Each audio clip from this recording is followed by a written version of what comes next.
Okay, Dennis, welcome.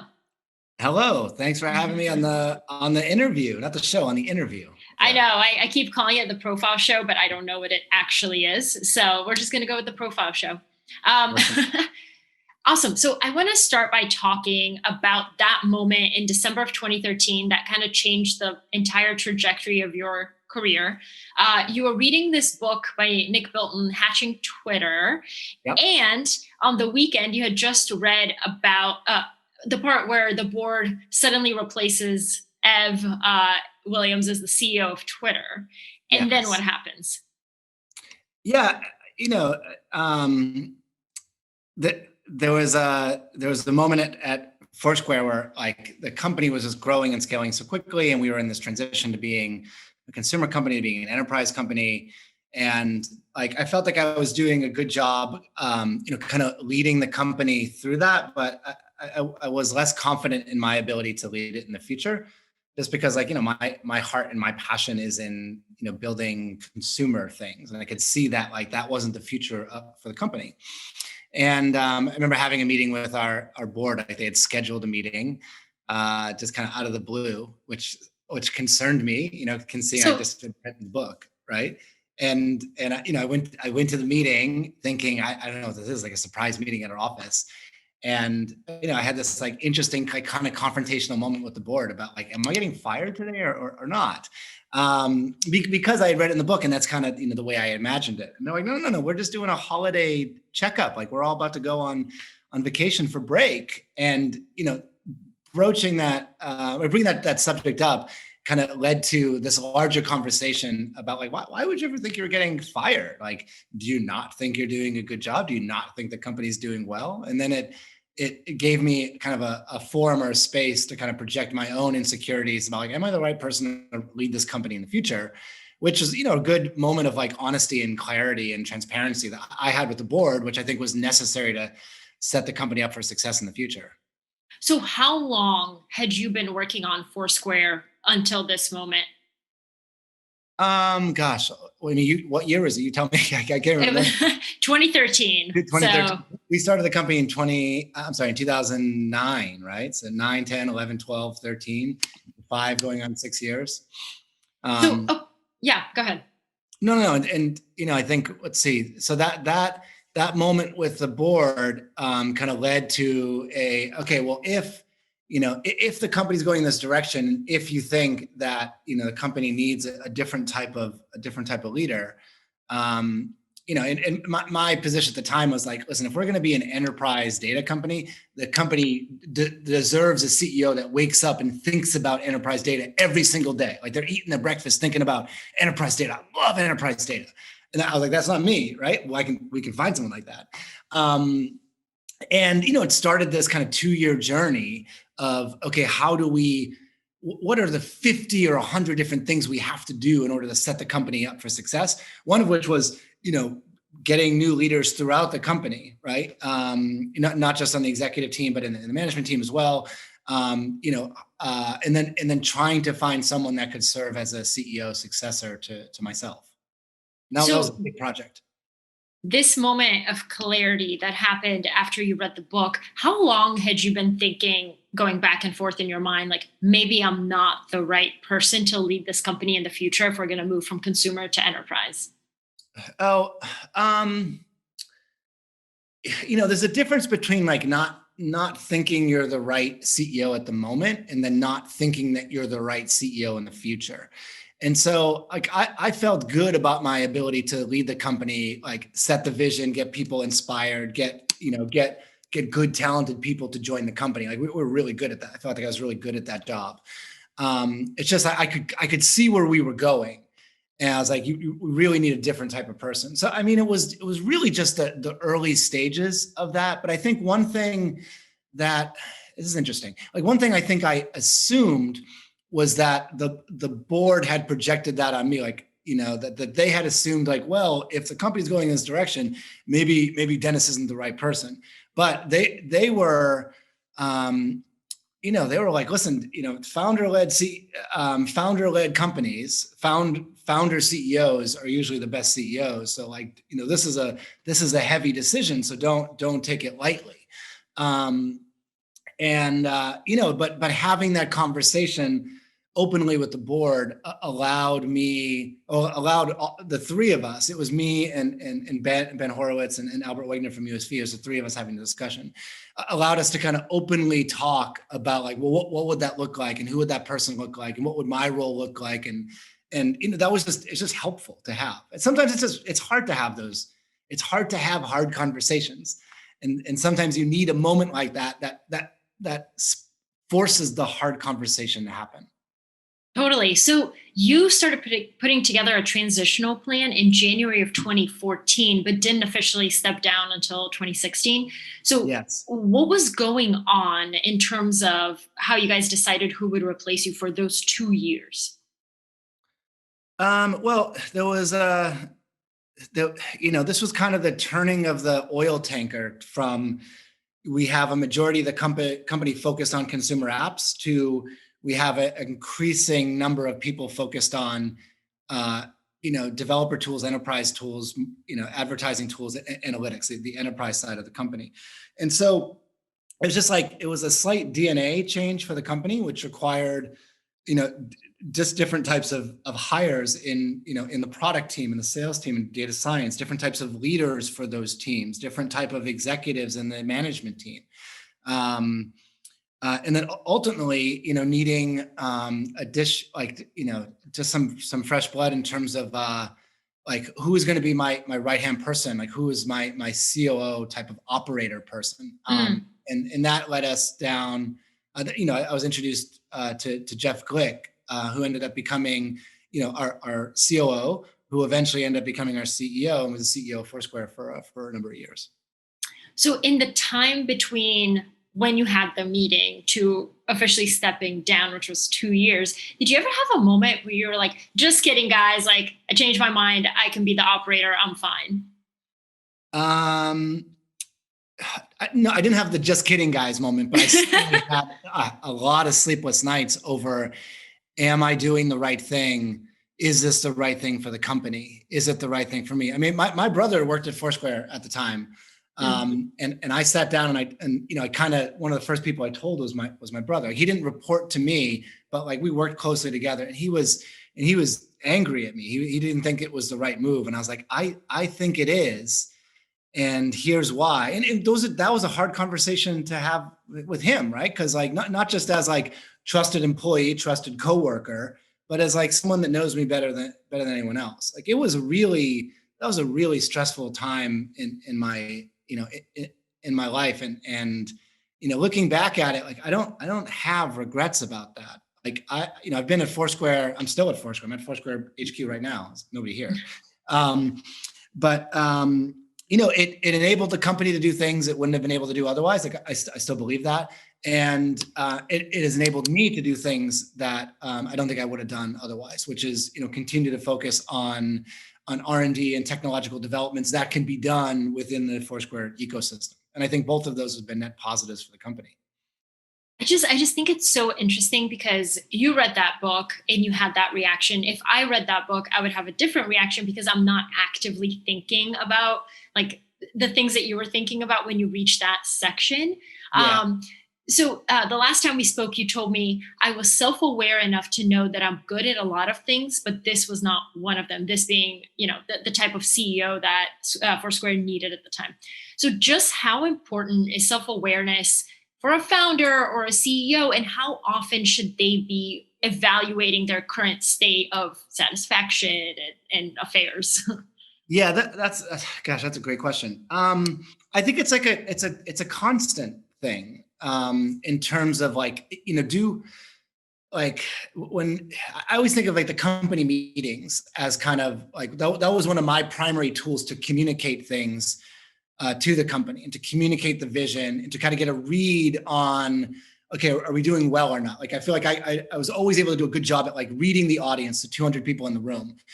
And, there were moments where I would get up there and have to talk about what we were doing from an advertising enterprise data analytics perspective. It's like, I didn't fully understand it. And I felt like I was almost acting as this, like playing the role of the CEO as opposed to like being the CEO. Like there was, certainly parts of the company where it's like, I know this space so well, I can see it and dream it and speak about it off the top of my head. And that wasn't the enterprise side of the business for me. And I'm sure it could have gone down some road and been like, I'm going to be a scholar of this and learn it really well. But like, I think I know myself well enough to be like, I'm just one of those people, if I am not truly passionate about this thing, I just don't give it the attention it deserves. And Totally. like, I knew that just wasn't fair to the people who were busting their ass trying to make the company work. I'm like, the best thing to do is to get them someone that like is passionate about knowing this and understanding it and just like, taking the company where it needs to be. So, to your question, like the self-awareness thing, I don't know. I mean, I feel like this is kind of baked into my personality from I don't know from what, but like I'm curious as to like I'm always curious as to like how people perceive not me, but like what I'm saying. Do you believe it? Do you buy into it? Do you think there's some reality distortion field? I don't want to be the person that projects the reality distortion field. I want to be the person that projects the vision that people genuinely believe in. And it was important for me to be able to feel out the line of what can I do well and what can I not. So I think it's a constant like calibration or recalibration of that. Yeah. And so you said it was obviously a very hard decision. As founders are going to be watching this, CEOs are going to be watching this. How do you know if something is just a temporary moment of doubt or if it's this big existential unhappiness? Yeah. I mean, for me, and other founders, your mileage may vary. It's the amount of time you spend noodling on the same problem without being able to come up with a solution, right? Like, saying I was losing sleep over this is like a literal, like I was like not able to sleep, waking up in the middle of the night, super stressing over this. Is it the right decision or not? And like one of the harder things to do, the harder things I had to do in my career at Foursquare was to kind of let go of the role.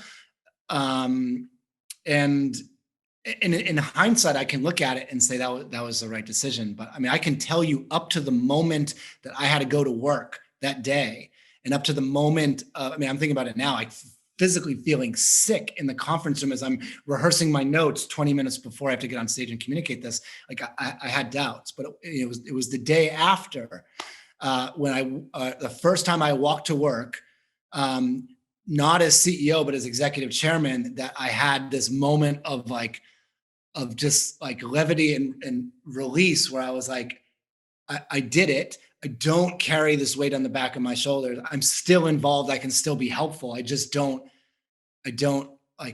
carry the weight. And I remember exactly where I was.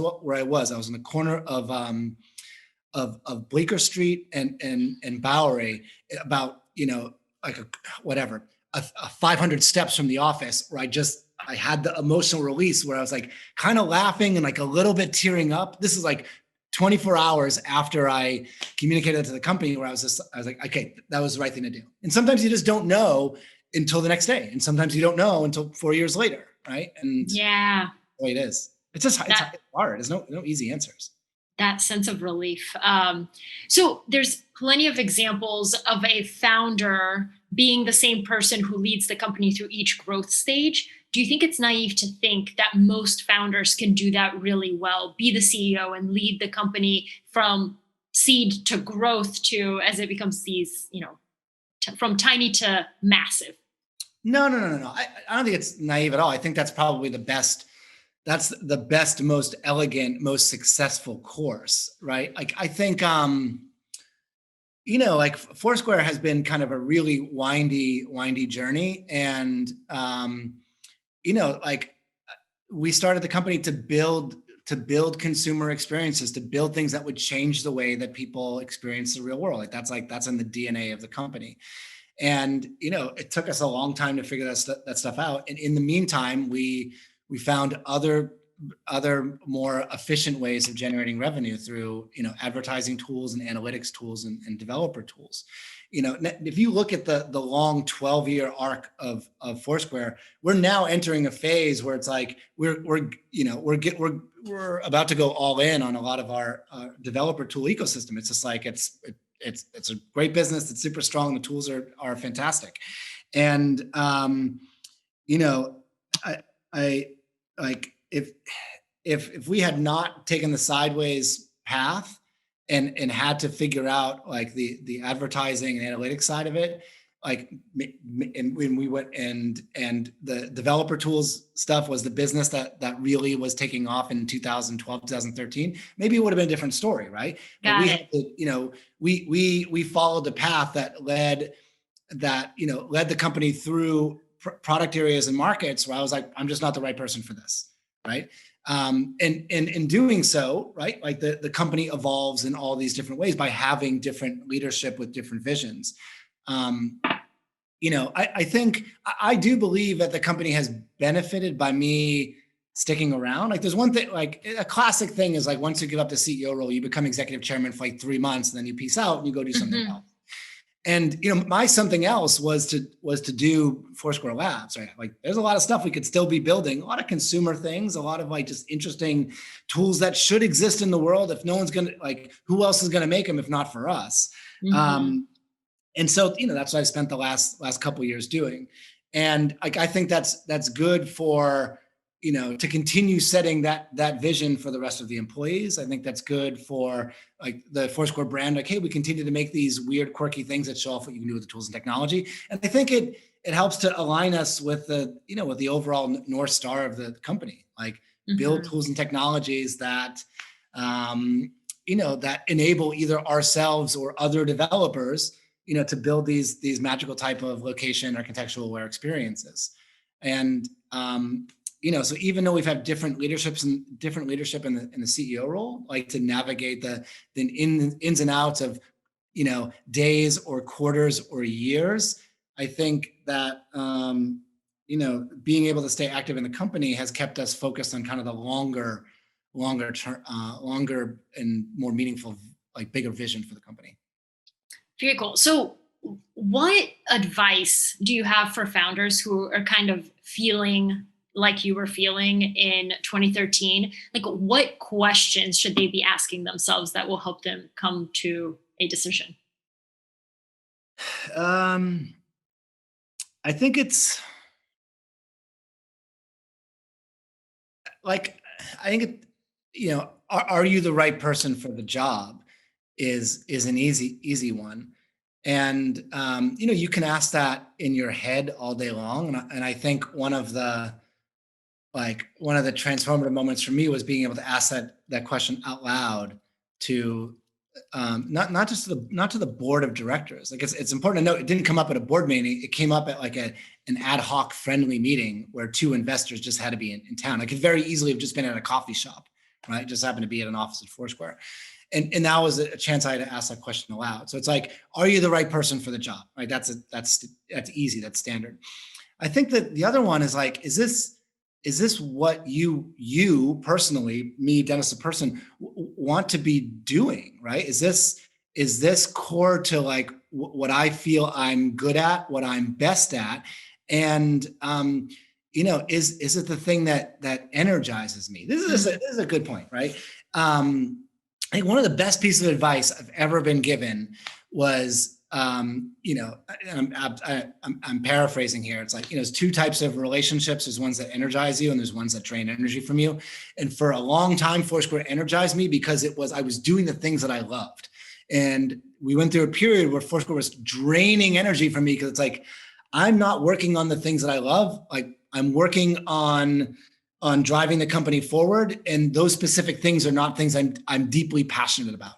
And if you have to say that as CEO, like, yeah, the things I'm working on, things I'm not passionate about, like that's like the time where it's not like that. Maybe you're not the right person for the job. Maybe I am because I'm the face and I'm the founder and I can articulate all this stuff. But like operationally day to day, like if I'm not dreaming and fantasizing and frantically sketching about all the awesome things we can do on that side of the business, like that's probably the time where you realize that it's not for you. So it's like, are you being energized by your job? Are you being energized by the company? Would you want this job right now? Right? I think is another one.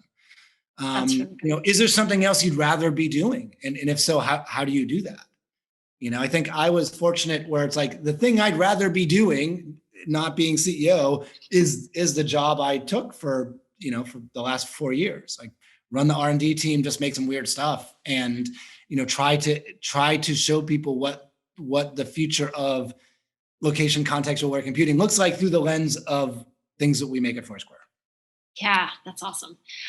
Cool. I want to go back in time a little bit. So I read that you're one of the first Syracuse students to wire a dorm room with Ethernet, and you kept an online journal called Teen Drama. Can you tell me what that was about? Yeah, I wasn't one of the first to. We didn't wire the dorms, but we did have we were one of the first in line that when they're like, hey, we're going to bring Ethernet to the dorms, like, oh no, we need it here. Oh, got it. On Booth Hall in the 8th floor, ASAP. Did you get it? We eventually we did get it. I think we switched dorms just so we could get the Ethernet. And then once we did it, it was like, oh my gosh, we can run a webcam in our dorm room, which now is like, that sounds like an awful idea, but we were just so psyched to do it. And besides that, we used to take just capture moments from college and put them on on a web blog, which eventually turned into Teen Drama. So what was Teen Drama about? Oh, it was nothing. It was just a way to really capture photos and stories, right? It was Instagram stories when all we had was HTML, but on a 12-day delay. Wow. Okay. So you would put photos of like what you were doing that day and who you were hanging out with, kind of like that? It was more like, here's what happened this weekend. It's like, hey, I went up to Maine to visit my buddies, and you're never going to believe about the flat tire we got on the road, right? And then you would take photos we went through a phase where you take photos with disposable cameras, and we'd scan the photos in and put them on. It's like an online scrapbook. So, do you have any idea at its peak, how many people were reading it? Oh, I mean, nobody, right? It was just for me and my friends. It's like, like people would make live journals just for them. Yeah. This is how it transitioned. Like I was more of like a post photos and captions than I was like a journaler. Like I'm going to write a diary, but like what we did with what HTML is what people ended up doing with LiveJournal.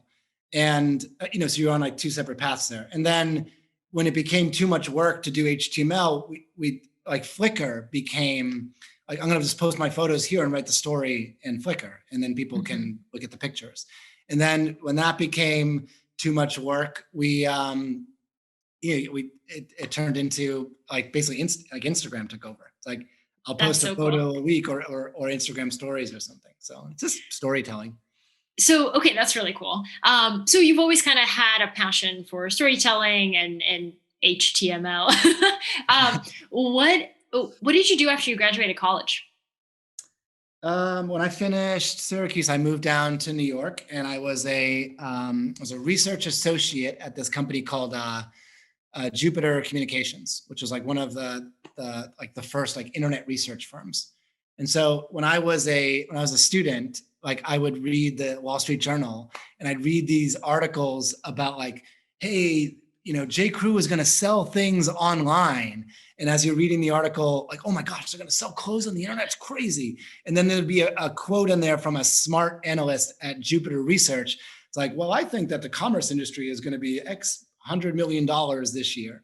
And, every article I read, these folks from Jupiter were quoted. And I was like, I'll do anything. I just want to work at that company. They're in the middle of it. And I just lobbied really, really hard, and eventually ended up getting a job there. I was like the lowest person on the totem pole making slides, right? That was my job. Got Got it. So I read this other article, and correct me if it's wrong, but it said that in 2001, when you had just turned 25, it was kind of a rough year for you because in a matter of months, it said you lost your job, your girlfriend, and your home. Yes. And I believe September 11th also happened, and that affected you pretty significantly. What was that period like? Gosh, I mean, that's a real like, low point for me. I just, as you said, I just turned 25. I got laid off from my second .com job, kind of my dream job. It was my first ever like product job, working at Vindigo, making city Mm. guides, which is where I fell in love with city guides, for Palm Pilots, which is like a cell phone that doesn't work, right? That's what a Palm Pilot is. Oh, I Um, remember them. yeah, okay. And yeah, I mean, like, I was, I felt like I was on the path that I wanted to be on. Like, I was living in the city, and I lived in the West Village, and I had a cool apartment with a couple roommates, and I had a cool job, and all of a sudden, like, I lost a lot of that. And then 9/11, and I ended up moving out of the city. I mean, I was just like defeated. And like, I moved, I left the city, I moved up, we got evicted. I moved to New Hampshire. I was a snowboard instructor for the winter. And, I remember having like, interesting conversations with my parents, and like, what are you going to do? Like, are you going to go get another job someday? Like a real job? I was like, I just don't, I don't know. I didn't know what I was going to do. I didn't know if I would go back to the city. Right. And then I applied to grad schools. I ended up getting into NYU, but that was like, my big fear at the moment was like, I cannot believe that I am one of those people that New York City churned out. Like, I could Mm. not make it here. So, and I got churned out, and I couldn't believe, I can't believe that happened to me. And so I was kind of excited to come back and start again when I went to, grad school at NYU at this amazing program called ITP. And that's where, I met Alex Reinhardt, who is my co-founder for Dodgeball. And he and I worked together for a couple of years making stuff. I built Dodgeball as our thesis project, sold it to Google, worked at Google for a couple of years. And then Foursquare happened. That's awesome. But just one little note during this time, it said that on your blog you wrote, which this is such good advice, by the way, but it's so succinct and it's written like a 25-year-old would write it. But it said, note to fellow unemployed kids, AKA rules to live by. Yes. One, leave your apartment before noon every day. Two, no drinking before 5 p.m. Three, no watching TV before 5 p.m. except during lunch. And four, no taking, oh, sorry, there's five. Four, no taking taxis. And five, no eating meals when drunk. Yes. Why did you write that? Yeah, these are my rules to live by as an unemployed person in New York City. I mean, back in, what was that? It's got to be 2000. It's gonna be like 2001, right? Yeah, yeah. Yeah. Wow. So why did you write There's still, that there's publicly? still good rules, right? When you've got $100 in your checking account, those are good rules to live by. I like the no watching TV before 5 p.m. except during lunch. Like that's okay. Well, listen, you're eating your sandwich, you got to keep there's no Twitter back then. Now you're going to keep yourself entertained.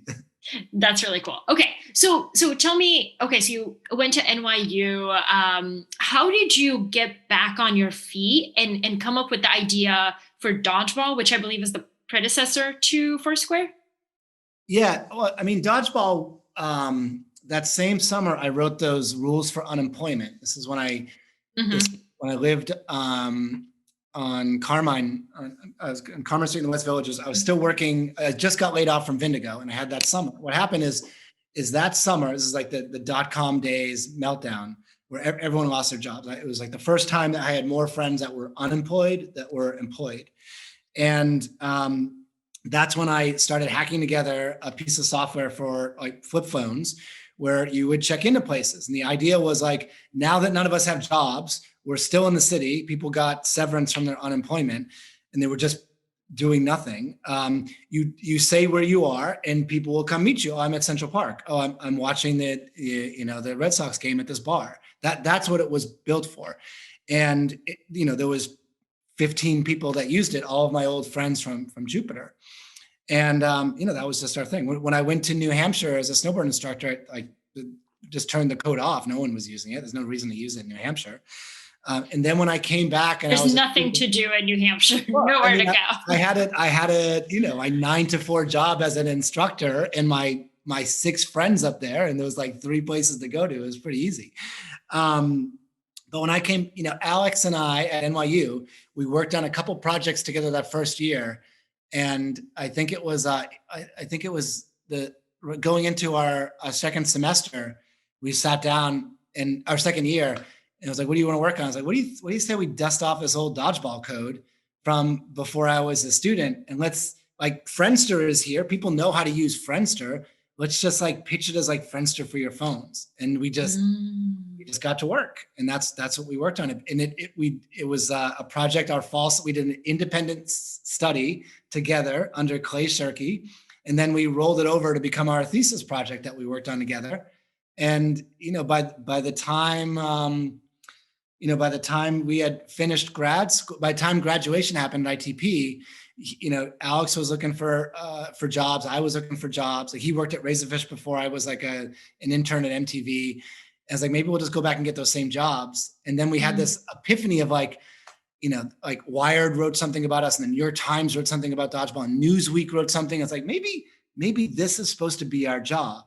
So let's work on this for the summer and let's see where it takes us. And, it was just after the summer that we had our first conversation with some folks from Google. And that, it's just luck. It's just being at the right place at the right time with the right idea.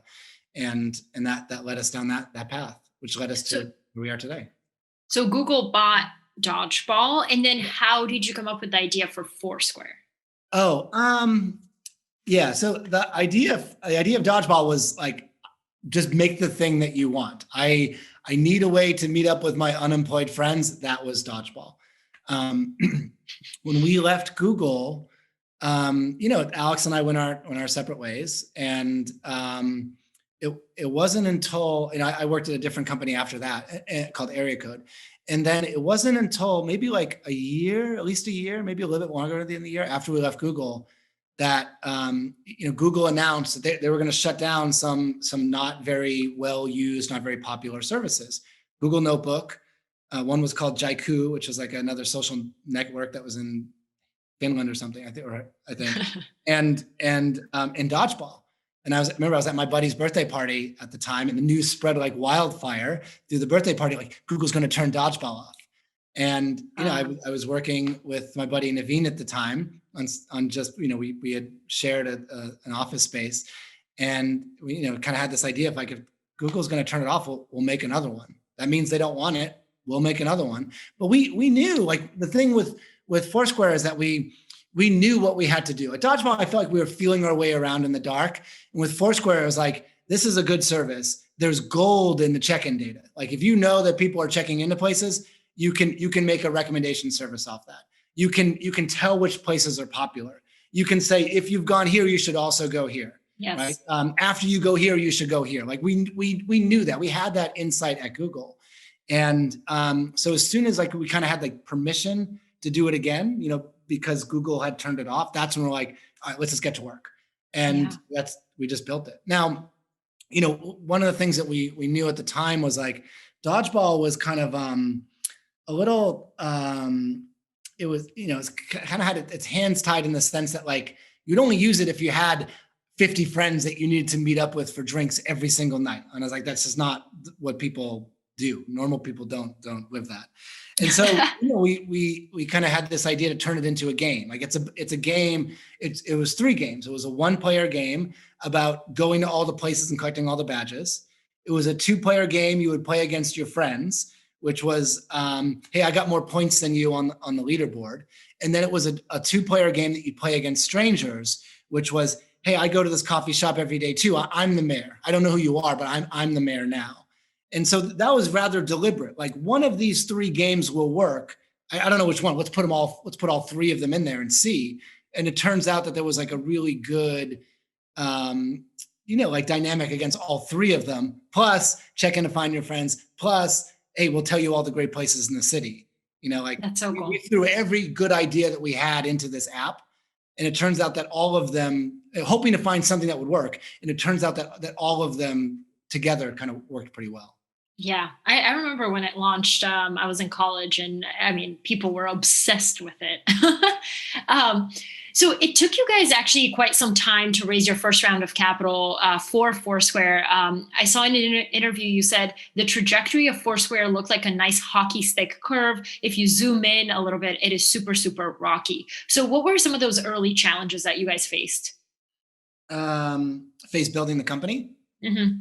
Uh, Gosh, I mean, the first was just, just, well, fundraising was challenging. Everywhere, people like remember the stories like, oh, you guys launched at South by Southwest, and then people started throwing money at you. It's like, no, no, no, no. We launched at South by Southwest, and everyone cared about us for 10 days, and we got back to New York, and then no one cared. And then it took us, March, April, May, June, July, August, 6 months before we were able to finally raise our first, our Series A, which is, $1 million.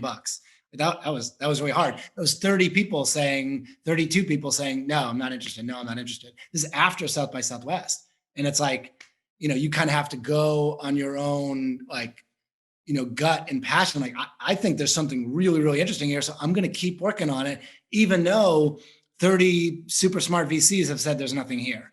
And that's hard to do, just to keep going. Second thing was like, you get the money and it's like, okay, now we got to scale. Fortunately, like we knew a lot of people, in the New York tech scene, and a lot of people were just ready to do something. And so we started, it was easier to recruit people. But I think the harder challenge was, that next summer when people started copying the idea, right? When Google started putting it into Google Maps, and Zagat had it in their app, and 100 different competitors spawned, and probably most infamously, Facebook was like, we're going to launch a check-in service. Like, we flirted with, should we sell the company to Facebook? And why didn't you? Um, I just didn't. I didn't want to. Right. I felt like we had a really big vision for what we were going to do.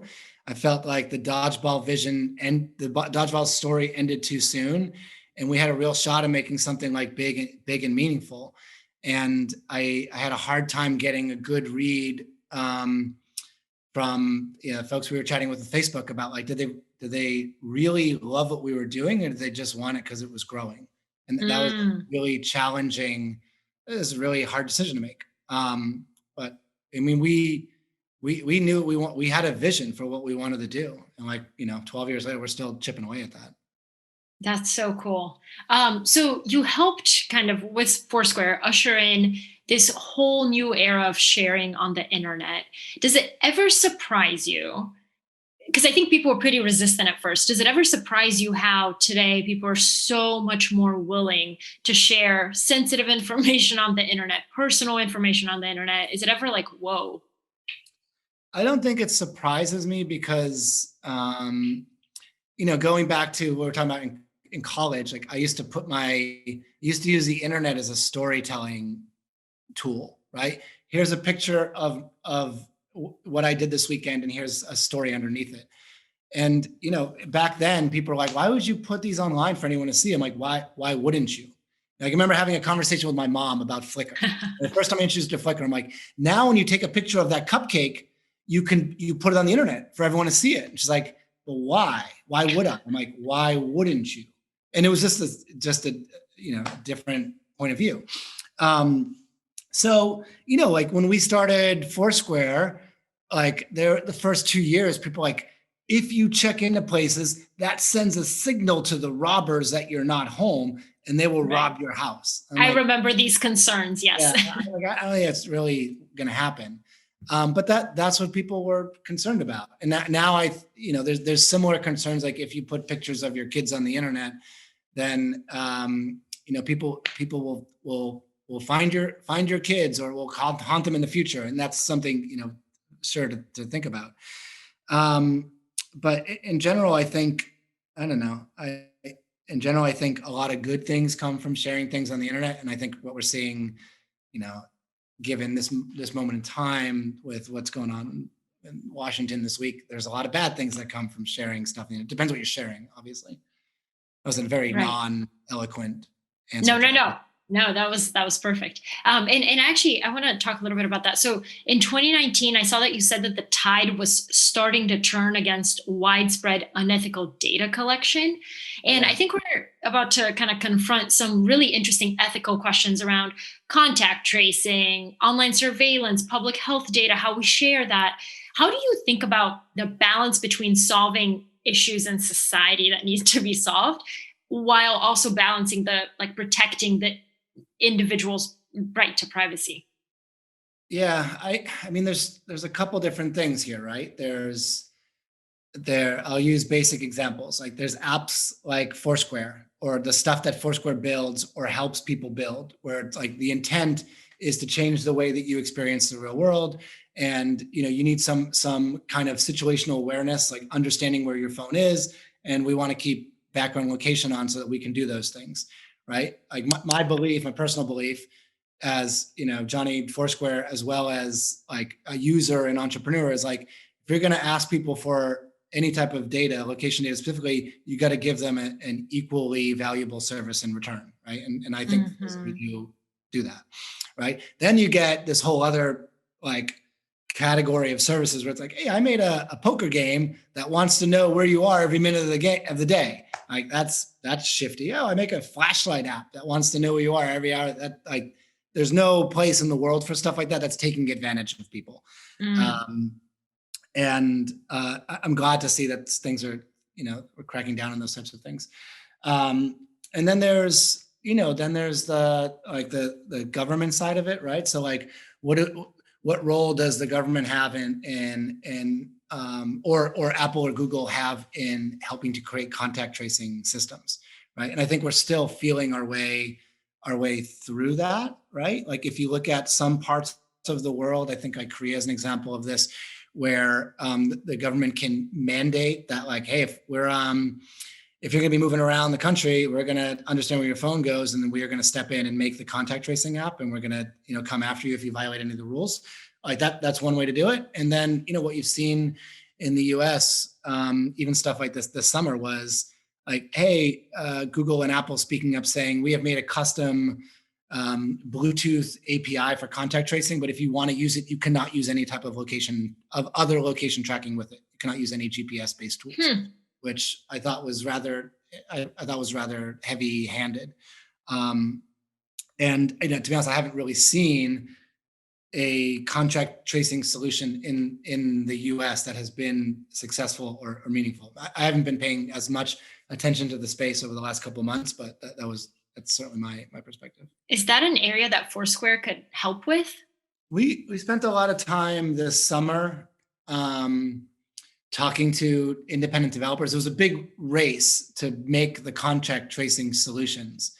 And I was like, well, Foursquare has a piece of technology that can help people understand, was I at the supermarket at the same time as people that might have been infected? Right. Now, that was back in the summer before we realized, like, just someone being infected in the supermarket doesn't mean that everyone else is infected.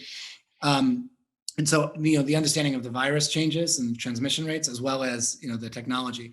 But then a lot of these efforts kind of got, I felt like there was like, 8 or 10 of these things in the summer. And then once Google and Facebook announced that they were going to moderate some of the contact tracing solutions, and a lot of those independent solutions just kind of fell by the wayside because they were using, different types of GPS solutions. So wait, what was the question? The question was if you guys can help with that, or if you're working on tools. Anyway, I was under the impression that we could help from a contact tracing perspective this summer. Nothing really materialized that was super meaningful. So we started focusing our attention, and the Foursquare Labs group did a lot of this stuff, on building dashboards with our anonymous and aggregated foot traffic data that were meant to be used by city officials or crisis responders on the city, state, or county level. Mhm. And so, we were in touch with lots of different groups this summer. Like we made a tool called visitdata.org, and you can go there right now and zoom in on, I don't know where you are geographically, but zoom in on your county and see, are there more or less people going to the supermarket this week versus last week? We know for a fact that, the governor's office in San Francisco, I'm sorry, in California was using this in earlier stages of the pandemic to make decisions on, like, should we close the beaches or open them? Should we do it county by county? Do we do it, state by state?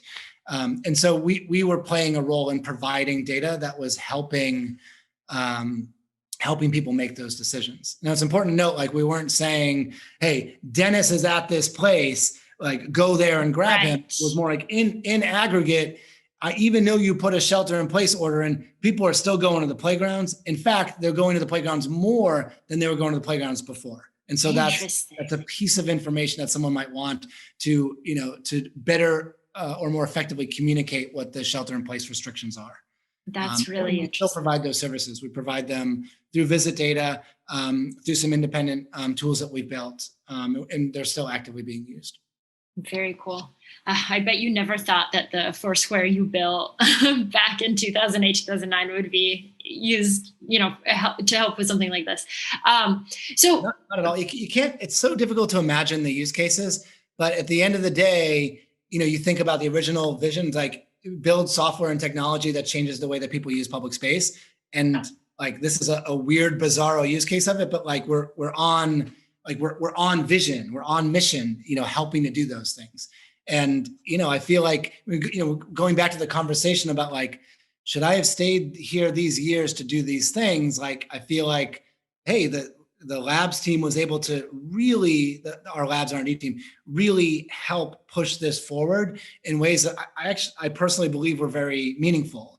And that means that, Foursquare as a company was helpful in doing something in some meaningful way. And, that makes me feel good about what we do in our contributions. That's awesome. Okay. Well, to wrap this up, my final question is, what does the word success mean to you? Oh, that's a great question. Because I think about this. I think about this a lot. From someone asked me this, like, no, it wasn't someone asked me. Someone said Foursquare is so successful, and I was like, are we? Like, what's the measure of success, right? Like, we employ, I don't know, 350 people here. The company is profitable, or like we have the capability to be profitable in a given quarter, right? Like, our tools and technology can do and help in really great ways, right? So like, I look at this place and I think this company is on its path to being successful, right? Which means, like, we're not a runaway financial success yet. Our tools and technology are certainly out there helping people doing things. So that's success, right? Personally, like, I just had this conversation with someone like a week ago, and I was like, Dodgeball was not, I don't think it was successful. Like, did I make some money off of that by selling it to Google? Yes. Like, was that the thing that made me super happy? No, right? Like, what makes me happy is, like, building things that change the way that people use public space. And people look at the stuff we build and they're like, holy shit, that's cool.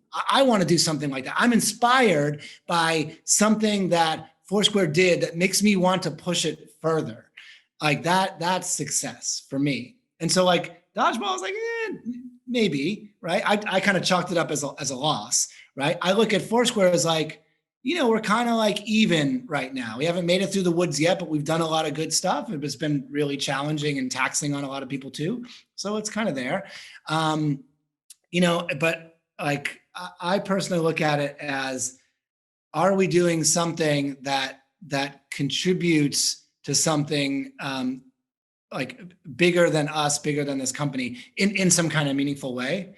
And I think that translates into, does Foursquare make Lego blocks, developer tools that can help people make things that they weren't able to make before we came along? And the answer to that is yes. And so I think that is what I look at as, like, that is the most meaningful thing that we've been able to do. Even if those Lego blocks are like, hey, we'll take the Lego blocks, we'll build them to make the dashboard for the crisis responders. hey, the Foursquare Labs team will use the Legos to make, an audio version of a walking assistant, or to, make a heat map of what's going on in the world. Or developers will use it to make the next, the next great version of an augmented reality, or location-based game, right? So like Mhm. that's how I kind of see it.